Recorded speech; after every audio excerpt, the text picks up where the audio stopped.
ಒಂದು ದಿವಸ ಯೇಸು ಸ್ವಾಮಿ ತನ್ನ ಶಿಷ್ಯರಿಗೆ ಈ ರೀತಿಯಾಗಿ ಕೇಳ್ತಾನೆ, ನೀವು ಕೂಡ ನನ್ನನ್ನು ಬಿಟ್ಟು ಹೋಗಬೇಕೆಂದಿದ್ದೀರಾ ಎಂಬುದಾಗಿ.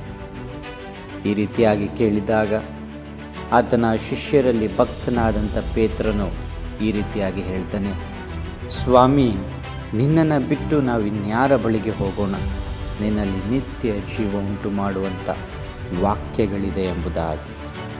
ಪೇತ್ರನಿಗೆ ಬಹಳ ಚೆನ್ನಾಗಿ ಗೊತ್ತಿತ್ತು, ಯೇಸು ಸ್ವಾಮಿಯನ್ನು ನಾನು ಹಿಂಬಾಲಿಸಿದರೆ, ಯೇಸು ಸ್ವಾಮಿಯ ಜೊತೆಯಲ್ಲಿ ನಾನು ಇರೋದಾದರೆ, ಯೇಸು ಸ್ವಾಮಿಯನ್ನು ನನ್ನ ಹೃದಯದಲ್ಲಿ ನಾನು ಇಟ್ಕೊಳ್ಳೋದಾದರೆ, ಆತನನ್ನು ಹಿಂಬಾಲನೆ ಮಾಡೋದಾದರೆ ಆತನಲ್ಲಿರುವಂಥ ನಿತ್ಯ ಜೀವ ನನಗೆ ಸಿಗ್ತದೆ ಎಂಬುದಾಗಿ ಪೇತ್ರನು ಬಹಳ ಚೆನ್ನಾಗಿ ಅರ್ಥ ಮಾಡಿಕೊಂಡಿದ್ದ. ಪ್ರಿಯ ದೇವಜನರೇ, ಇವತ್ತು ನೀವು ಕೂಡ ಯೇಸು ಸ್ವಾಮಿನ ಹಿಂಬಾಲನೆ ಮಾಡೋದಾದರೆ, ಯೇಸು ಸ್ವಾಮಿ ಜೊತೆಯಲ್ಲೇ ನಾವು ಇವತ್ತು ಇರೋದಾದರೆ ನಮಗೂ ಕೂಡ ಯೇಸು ಸ್ವಾಮಿ ನಿತ್ಯ ಜೀವ ಕೊಡುವವನಾಗಿದ್ದಾನೆ.